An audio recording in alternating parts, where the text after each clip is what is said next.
Good morning students. ನಿನ್ನೆ ನಾವು moving charges and magnetism ಅಲ್ಲಿ motion of a charged particle in an helical path ಇದ್ದಾಗ ಏನಾಗುತ್ತೆ, so ಅದಕ್ಕೆ ಒಂದು ಪಿಚ್ ಅಂತ ಹೇಳಿದ್ವಿ ನಾವು. The successive distance between the pitch is called between the helical path is called pitch ಅಂತ ಓದಿದ್ವಿ. ಅದಾದ್ಮೇಲೆ ನಾವು ಸೈಕ್ಲೋಟ್ರಾನ್ ಅನ್ನೋ ಒಂದು ಡಿವೈಸ್ ಬಗ್ಗೆ ಓದಿದ್ವಿ, which is very very very important. So cyclotron ಅಂದ್ರೇನು, ಅದರ ಪ್ರಿನ್ಸಿಪಲ್, ಅದರ ಡಯಾಗ್ರಾಮ್, ಅದರ ಥಿಯರಿ. ಈಗ ಅದರಲ್ಲೇ ಸೈಕ್ಲೋಟ್ರಾನ್ ಅಲ್ಲೇ ಇನ್ನ ಒಂದು ಇಂಪಾರ್ಟೆಂಟ್ ಡಿರೈವೇಶನ್ ಇದೆ ನಮಗೆ, that is obtain an expression for maximum kinetic energy acquired by charged particles accelerated by a cyclotron. Nothing but ನಾವು ಈಗ ಕೈನೆಟಿಕ್ ಎನರ್ಜಿಗೆ ಡಿರೈವೇಶನ್ ಮಾಡಬೇಕು. 3 ಮಾರ್ಕ್ಸ್ ಕೇಳ್ತಾನೆ ಎಕ್ಸಾಮ್ಗೆ. ಆರ್ ಇನ್ನೊಂದು ರೀತಿನೂ ಕೇಳಬಹುದು ಎಕ್ಸಾಮ್ ನಲ್ಲಿ. ಏನಂತ ಕೇಳಬಹುದು, obtain the necessary mathematical explanation to show how the cyclotron is used to accelerate the charged particles. Again ಇಲ್ಲೂ ಕೂಡ ನಾವು ಕೈನೆಟಿಕ್ ಎನರ್ಜಿಗೆ ಆ ಡಿರೈವೇಶನ್ ಅನ್ನು ಮಾಡಬೇಕು. ಈಗ ಇಲ್ಲಿ ಇನ್ ಎ ಸೈಕ್ಲೋಟ್ರಾನ್ ಡೈರೆಕ್ಟ್ ಆಗಿ ನಾನು ಇದನ್ನ ತಗೊಂಡು ಮಾಡ್ತೀನಿ ನೋಡಿ. In a cyclotron the necessary centripetal force is provided by the magnetic force, that is mv square. This is the maximum velocity ankondre mv square by r is equal to, it is qvb, magnetic field force. So this 1v and 1v get cancelled, therefore maximum velocity ಏನು ಉಳಿಯಿತು ನಮಗೆ, qbr divided by m. Call this as equation number 1. Now what we are going to derive? Kinetic energy. Therefore athwa but kinetic energy is equal to what? Half mv square, where this v is the maximum velocity. Put the value of v from equation 1, then kinetic energy can be written as half m into, so v ಜಾಗದಲ್ಲಿ v square ಇದೆ ಅಲ್ವಾ, ಅಲ್ಲಿ ಏನಂತ ಬರೀಬಹುದು ನೀವು, qbr divided by m whole square, or kinetic energy equals half into m into q square b square r square divided by m square. Square ಮಾಡ್ಕೊಂಡ್ರೆ, so this 1m and 1m get cancelled. So what is your final expression for maximum kinetic energy? ಹಾಗಾದ್ರೆ q square b square r square divided by 2m. Hence this is the expression for maximum kinetic energy acquired by a charged particle when it is accelerated by a cyclotron. Problems ಕೂಡ ಕೇಳ್ತಾನೆ.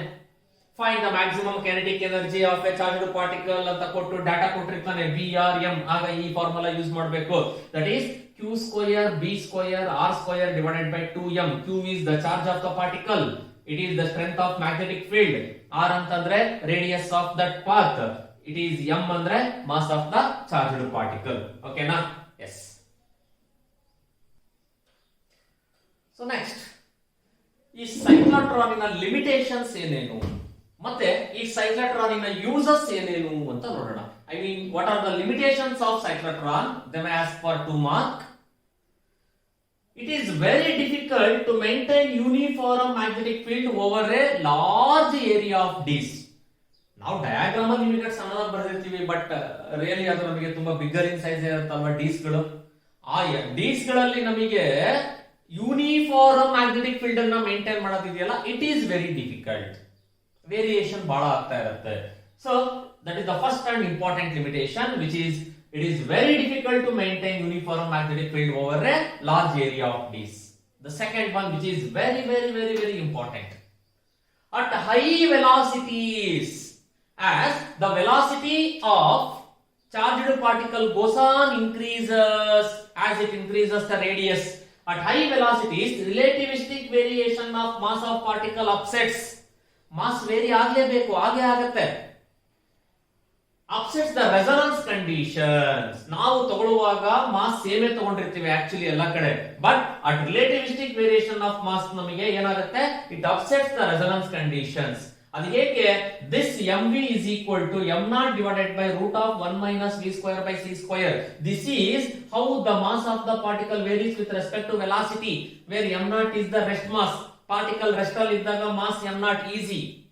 ಈ mv ನ ಕಂಡುಹಿಡಿಯಬೇಕು ಅಂದ್ರೆ it is root of 1 minus v square by c square, where c is the velocity of light, v is the velocity of the particle. Since it is not constant ಅಲ್ವಾ, ನಮಗೆ ಪ್ರತಿ orbit ಜಾಸ್ತಿ ಆಗ್ತಾ ಹೋದಂಗೆಲ್ಲ ಜಾಸ್ತಿ ಆಗ್ತಾ ಹೋಗೋದ್ರಿಂದ ಇದು ಕೂಡ ಏನಾಗ್ತಾ ಹೋಗುತ್ತೆ, ಚೇಂಜ್ ಆಗ್ತಾ ಹೋಗುತ್ತೆ. ಮಾಸ್ ಚೇಂಜ್ ಆಗ್ತಾ ಹೋದಾಗ ಆಟೋಮೆಟಿಕಲಿ ನಮಗೆ ಕ್ಯಾಲ್ಕುಲೇಷನ್ ಏನಾಗುತ್ತೆ, they may very.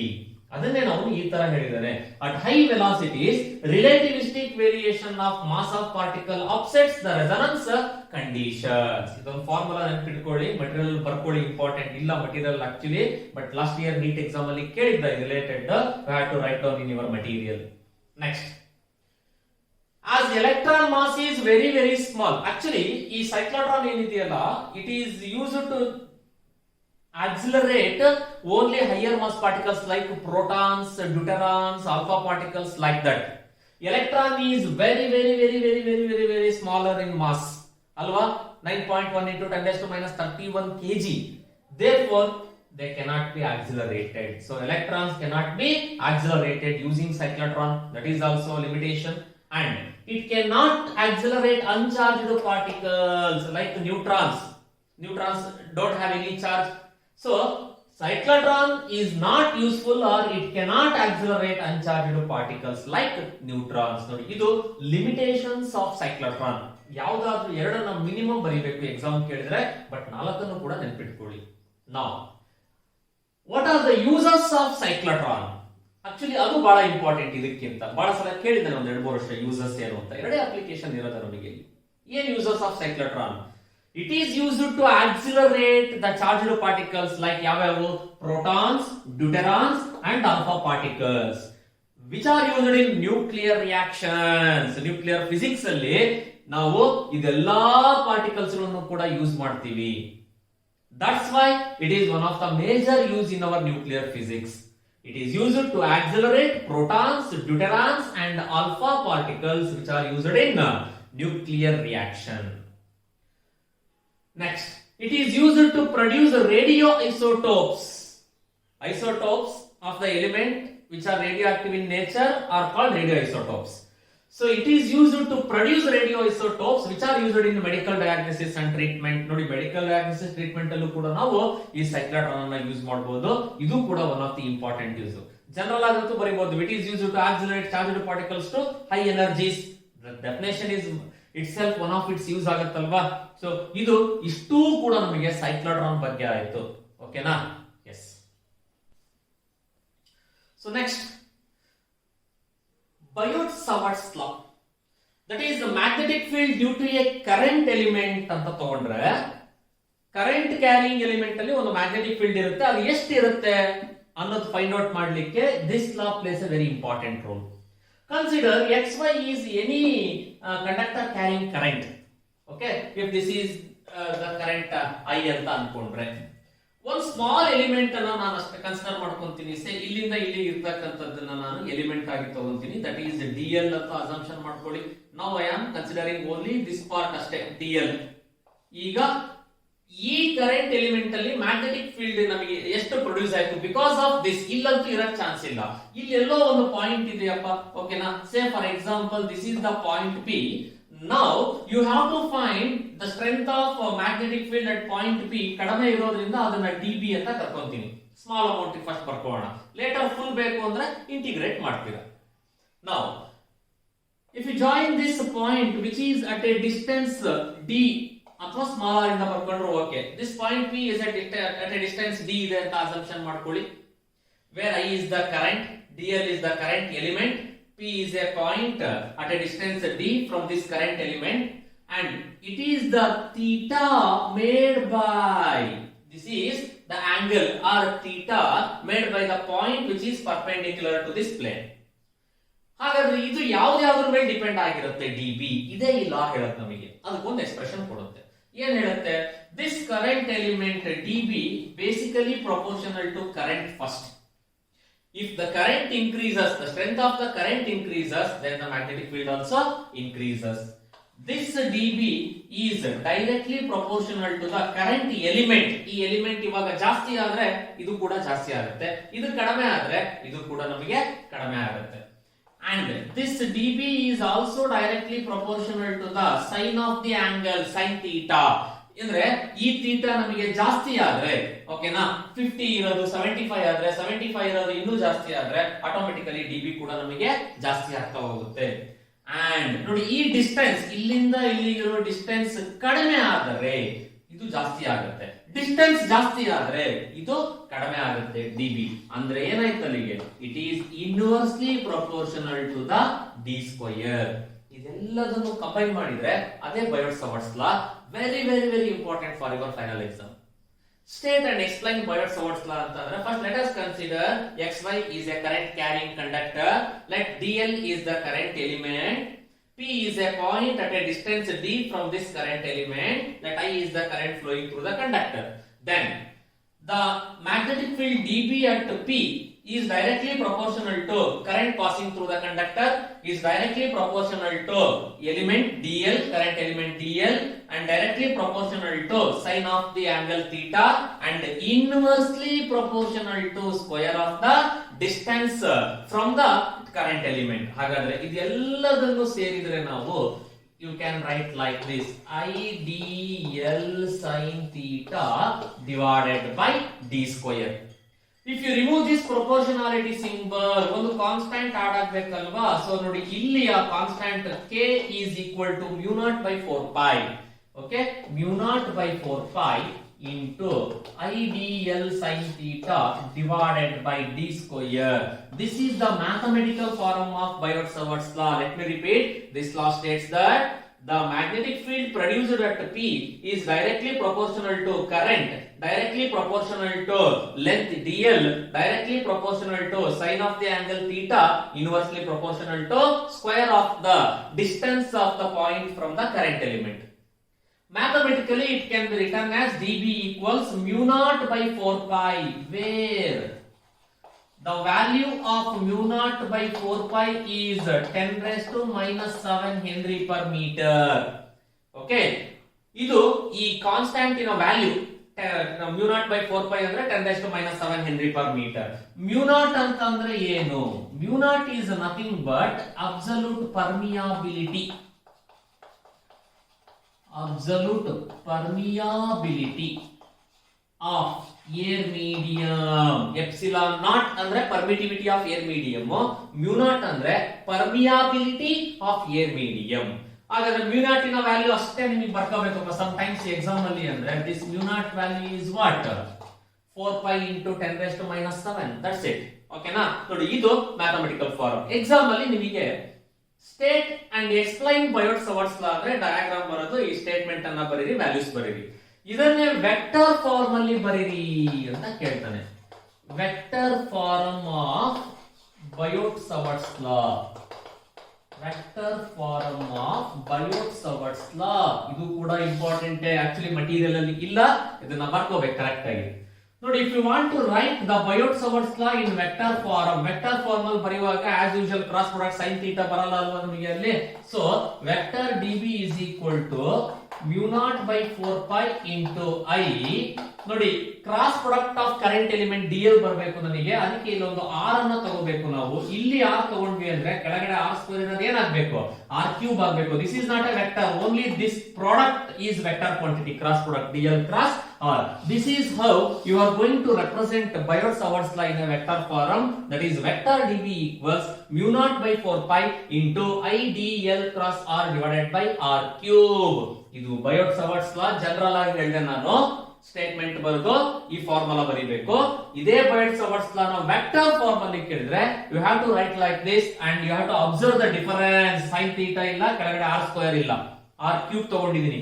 dl cross r, this cross product ಏನಿದೆಯಲ್ಲ, it gives the vector form. ಓಕೆನಾ? ಎಸ್. ಈಗ ನಾವು ಈ Biot-Savart's law ನ, Biot-Savart's law ಆಫ್ ಮ್ಯಾಗ್ನೆಟಿಸಮ್ ಮತ್ತೆ ಎಲೆಕ್ಟ್ರೋಸ್ಟಾಟಿಕ್ಸ್ ಅಲ್ಲಿ ನಾವು ಓದಿರ್ತಕ್ಕಂತ Coulomb's law of electrostatics compare ಮಾಡೋಣ. Coulomb's law and Biot-Savart's law. First similarities ಏನೇನಿದಾವೆ ಸೇಮ್ ಥಿಂಗ್ಸ್ ಅನ್ನೋದನ್ನ ನೋಡೋಣ. Similarities between Coulomb's law and Biot Savart's law. Both are long range field, both magnetic field as well as electric field ಏನಿದಾವಲ್ಲ ನಮಗೆ ಎರಡೂ ಲಾಗಳು ಕೂಡ ಅಷ್ಟೇನೆ ಲಾಂಗ್ ರೇಂಜ್ ಫೀಲ್ಡ್ ಗೆ ಅಪ್ಲೈ ಮಾಡಬಹುದು. Both laws are inversely proportional to square of the distance of the point. ಅಲ್ಲೂ ಕೂಡ inversely proportional to square ಇತ್ತು, ಬಯೋಟ್-ಸವರ್ಟ್ಸ್ ಲಾದಲ್ಲೂ ಕೂಡ inversely proportional to square ಬಂತು. ಸೊ ಅದು ಕೂಡ ಸಿಮಿಲಾರಿಟೀಸ್ ಡಿಸ್ಟೆನ್ಸ್ ಗೆ. Both obey superposition principle. Already ನಾವು ಸೂಪರ್ಪೋಸಿಷನ್ ಪ್ರಿನ್ಸಿಪಲ್ ನ ಓದಿದ್ವಿ ಆ ಚಾಪ್ಟರ್ ಅಲ್ಲಿ. ಇದು ಕೂಡ ಅಷ್ಟೇನೆ b equals b1 plus b2 plus b3 etc. like that. ಅಲ್ಲಿ e equals e1 plus e2 plus e3 etc. So both obey superposition principle. These are the similarities between Coulomb's law and Biot Savart's law. Differences ಏನು ಹಾಗಾದ್ರೆ ಎರಡು ನಡುವೆ ಇರತಕ್ಕಂತ ಎರಡು ಲಾಗೆ? So ಬಯೋಟ್-ಸವರ್ಟ್ಸ್ law ಆ ಕಡೆ Coulomb's law ಇದೆ. Bioట్-ಸವರ್ಟ್ಸ್ law is produced by a vector quantity, that is current into IDL is a vector quantity. Okay, ಅದು ಯಾವ ಡೈರೆಕ್ಷನ್ ಅಲ್ಲಿ ಕರೆಂಟ್ ಹೋಗ್ತಾ ಇದೆ ಅನ್ನೋದು ಇಂಪಾರ್ಟೆಂಟ್ ನಮಗೆ. ಇಲ್ಲ ಅಂತ ಅಂದ್ರೆ ಇದು ಬಯೋಟ್-ಸವರ್ಟ್ಸ್ law ನಮಗೆ does not holds good. Whereas Coulomb's law it is produced by a scalar quantity. Ordinary charge ಅಷ್ಟೇ ಸಾಕು ನಮಗೆ ಅಲ್ಲಿ, ಅದು ಯಾವ ಡೈರೆಕ್ಷನ್ ಅಲ್ಲಾದ್ರೂ ಹೋಗ್ಲಿ, no problem. It depends on angle theta, sin theta ಬಂದಿತ್ತು. It does not depend on theta. ಇಲ್ಲಿ magnetic field is always perpendicular to the plane containing the current element. It is always perpendicular to the plane containing the current element. Whereas electric field is along the line joining the charge and the point. ಅದು ಎಲ್ಲಿ line joining the charge ಇದೆನೋ ಅಥವಾ point ಇದೆನೋ ಅದೇ along the line ಇರುತ್ತೆ ನಮಗೆ ಯಾವಾಗಲೂ ಕೂಡ. That is Coulomb's law. Biot Savart's ಲಾದಲ್ಲಿ that constant is nothing but μ0/4π ಬಂದಿತ್ತು. Whereas Coulomb's law ದಲ್ಲಿ ಕಾನ್ಸ್ಟಂಟ್ 1/4π epsilon naught ಇತ್ತು. So these are the some differences between ಬಯೋಟ್-ಸವರ್ಟ್ಸ್ law and Coulomb's law. These are the similarities between Coulomb's law and Biot Savart's law. Okay. So okay. ಈಗ ನಾವು very very very very very very important derivation ಈ chapter ಅಲ್ಲಿ. ಇಡೀ chapter ಅಲ್ಲಿ first important derivation ಓದಲೇಬೇಕಾಗಿರ್ತಕ್ಕಂಥದ್ದು ಇದೇನೆ. Maximum times exam ಕೇಳಿರ್ತಕ್ಕಂಥದ್ದು. Expression for magnetic field at a point along the axis of a circular coil carrying current. So ಇದು ಒಂದು circular coil carrying current. On the axis ಎಷ್ಟೋ ದೂರದಲ್ಲಿ ಒಂದು point P ಇದೆ. ಈ ಪಾಯಿಂಟ್ P ನಲ್ಲಿ ನಮಗೆ ಮ್ಯಾಗ್ನೆಟಿಕ್ ಫೀಲ್ಡ್ ಏನಾಗುತ್ತೆ ಅನ್ನೋದಕ್ಕೆ ಎಕ್ಸ್ಪ್ರೆಷನ್ ಮಾಡ್ಬೇಕು ನಾವು. You have to find the B magnetic field B ಏನಾಗಿರುತ್ತೆ ಅಂತ. ಸೊ ಇದಕ್ಕೆ let us consider a loop or coil carrying current I. Let R is the capital R is the radius of this coil. DL is the current element. ಒಂದೇ ಸರಿ ಜಾಸ್ತಿ ತಗೊಳ್ಳಲ್ಲ, ಯಾವಾಗಲೂ small ಅಲ್ವಾ ತಗೊಳ್ಳೋದು ನಾವು. ಲೇಟರ್ ಅದನ್ನ ನಾವು ಇಂಟಿಗ್ರೇಟ್ ಮಾಡಿದ್ರೆ ಫುಲ್ ಸಿಗುತ್ತೆ. So current element DL. So ಈ P is a point at a distance x from the center of the coil. Let O is the center of the coil ಅಂತ ಸುಮ್ಮನೆ assumption ಮಾಡ್ಕೊಂಡಿರೋಣ. Then the distance between the point P and the current element is small r, and theta is the angle made by the current element. So always you know that this current element and the magnetic field are perpendicular to each other. This dB is perpendicular to this current element. This dB is resolved into two components here. dB cos theta along the horizontal, dB sin theta which is perpendicular to this line or vertical. ಓಕೆನಾ, ಇದು concept ನಮಗೆ ಇಷ್ಟು first ತಿಳ್ಕೊಳ್ಳೋಣ. ಈಗ from ಬಯೋಟ್-ಸವರ್ಟ್ಸ್ ಲಾ ನಾವ್ ಏನಿತ್ತಲ್ಲ ಅದನ್ನ ಇಟ್ಕೊಂಡೇ ಮಾಡ್ತಾ ಹೋಗೋಣ. ಫ್ರಮ್ ಬಯೋಟ್-ಸವರ್ಟ್ಸ್ ಲಾ ಏನ್ ಹೇಳಿತ್ತು? ಫ್ರಮ್ ಬಯೋಟ್-ಸವರ್ಟ್ಸ್ ಲಾ ನಮಗೆ dB is equal to μ0/4π into IDL sin theta divided by d square ಅಂತ ಬರ್ಕೊಂಡಿದ್ವಿ. ಇದು ಆಕ್ಚುಲಿ ಬಯೋಟ್-ಸವರ್ಟ್ಸ್ ಲಾ. ಇಲ್ಲಿ ನಾವು ಇದೇ ಬಯೋಟ್-ಸವರ್ಟ್ಸ್ ಲಾ ನಲ್ಲಿ ಇಲ್ಲಿ sin theta ಅಂತ ಬರ್ಕೊಂಡಿದ್ವಿ. ಆಸ್ theta ನಮಗೆ ಏನಿದೆ, angle between this current element and dB is 90 degree ಇದೆ. Since theta is equal to 90 degree, what is the value of sin 90 degree? Sin 90 degree is 1. Therefore, dB is equal to μ0/4π into IDL divided by r square. ಯಾಕೆ ಅಂದ್ರೆ distance between this current element and P ನಾನು smaller ಅಂತ ತಗೊಂಡಿದ್ದೀನಿ. ಇಲ್ಲಿ ಅಲ್ಲಿ D ತಗೊಂಡಿದ್ವಿ, ಇಲ್ಲಿ smaller ತಗೊಂಡಿರೋದ್ರಿಂದ r square ಅಂತ ಬರೆದಿದ್ದೀನಿ. Let us call this as equation number 1. And here dB is resolved into two components. dB is resolved into two components. ಒಂದು db cos theta along the axis and ಇನ್ನೊಂದು ಯಾವುದು db sin theta perpendicular to the axis. ಈ axis ಗೆ perpendicular ಆಗಿ db sin theta. Similarly diametrically opposite ತಗೊಂಡ್ರು ಕೂಡ db sin theta db cos theta. Two equal and opposite db sin theta cancel each other, and of course ನಿನ್ನೆನೇ ಹೇಳಿದ್ದೆ ನಾವು ಈ ತರ ತಗೊಂಡಾಗ we obtain magnetic field only because of what db cos theta. So ಹಾಗಾಗಿ ಇಲ್ಲಿ total magnetic field at p,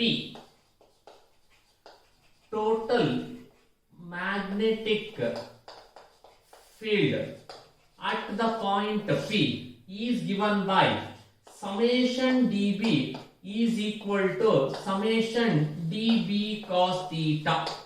summation ಅಂದ್ರೂ ಸರಿ, integration symbol use ಮಾಡಿದ್ರು ಸರಿ, ಕನ್ಫ್ಯೂಷನ್ ಬೇಡ. ನಾವು ಎನ್ಸಿಆರ್ಟಿ ಬುಕ್ ಅಲ್ಲಿ ಮತ್ತೆ ನಮ್ಮ ಮಟೀರಿಯಲ್ ಅಲ್ಲಿ ಸಮೇಶನ್ ತಗೊಂಡಿರೋದ್ರಿಂದ ಅದನ್ನೇ ಕ್ಯಾರಿ ಮಾಡ್ತಾ ಇದ್ದೀನಿ. ನೀನು integral of d B cos theta ಬರೋದ್ರು ಕರೆಕ್ಟ್. ಓಕೆನಾ? So what is integral of d B ಅಂತಂದ್ರೆ ಏನ್ ಬರುತ್ತೆ? B. So here d B value ಗೊತ್ತು, ಇಕ್ವೇಶನ್ 1 ಪ್ರಕಾರ ಡಿಬಿ ವ್ಯಾಲ್ಯೂ ಸಬ್ಸ್ಟಿಟ್ಯೂಟ್ ಮಾಡಿ mu naught by 4 pi, the value of db is mu naught by 4 pi into idl divided by r square ಇತ್ತಲ್ವಾ. ಇಲ್ಲಿ substitute ಮಾಡಿದ್ರೆ i cos theta ನೋಡಿ ಎಲ್ಲವೂ constant, ಈ dl ಮಾತ್ರ ನಮಗೆ ಏನಾಗುತ್ತೆ ಕ್ವಾಂಟಿಟಿ ಹಾಗೆ ಉಳ್ಕೊಳ್ಳುತ್ತೆ ಇಂಟಿಗ್ರೇಷನ್ ಅಲ್ಲಿ. Summation dl or integral of dl ಉಳ್ಕೊಂತು.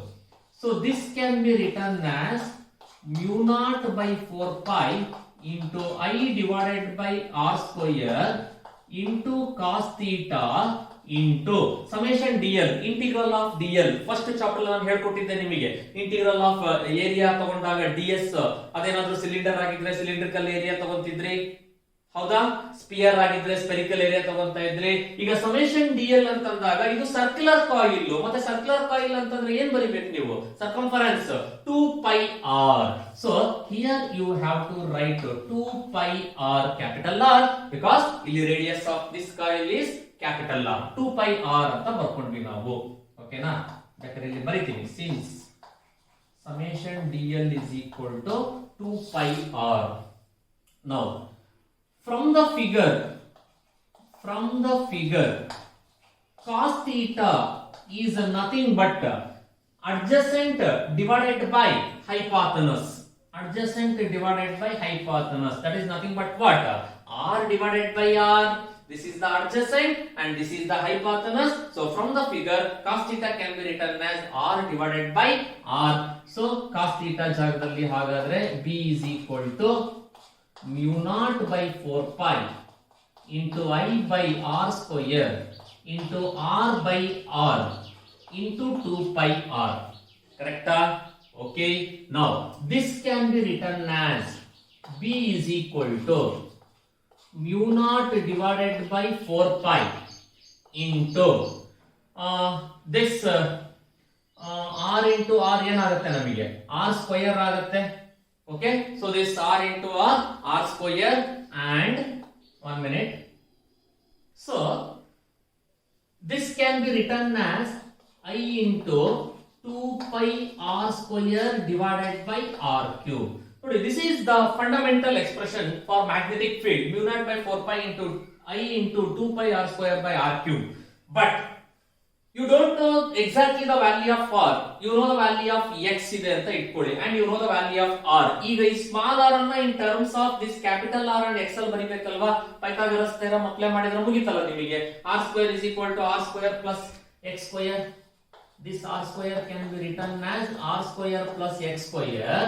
R cube can be written as what ಮತ ಹಾಗಾದ್ರೆ? R cube ನ ನೀವೇನಂತ ಬರೀತೀರಾ? R square plus x square whole to the power 3 by 2. In place of R cube, you can write R square plus x square whole to the power 3 by 2.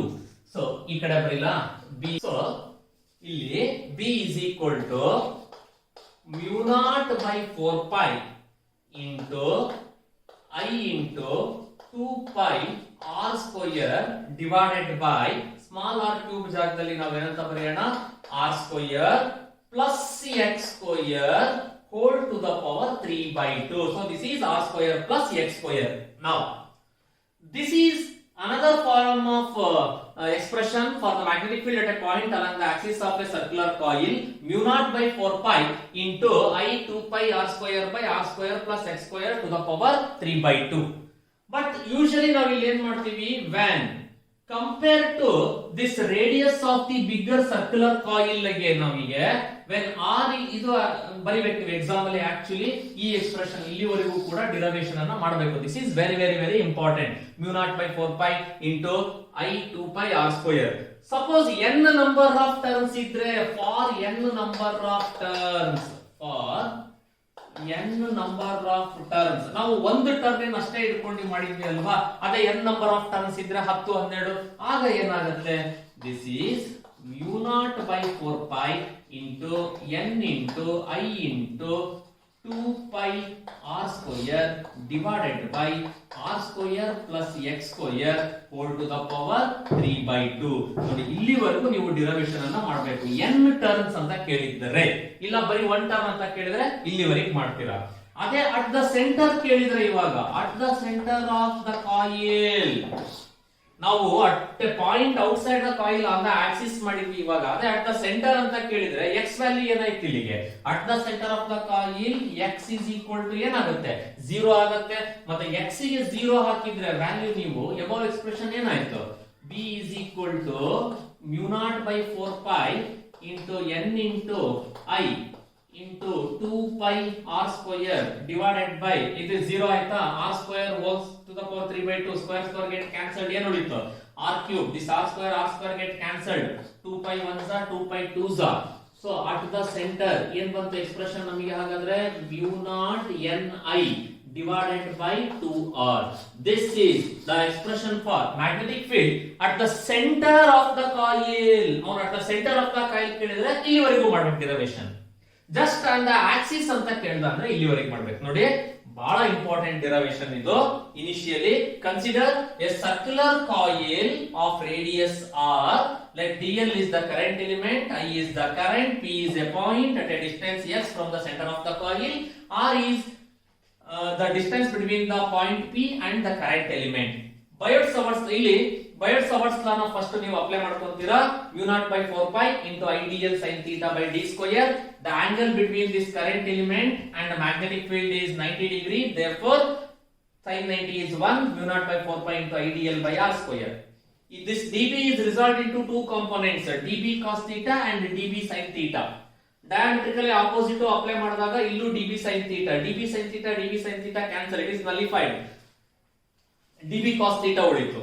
So total magnetic field ಬೇಕು ಅಂತ ಅಂದ್ರೆ ಇಲ್ಲಿ summation dB is equal to summation dB cos theta.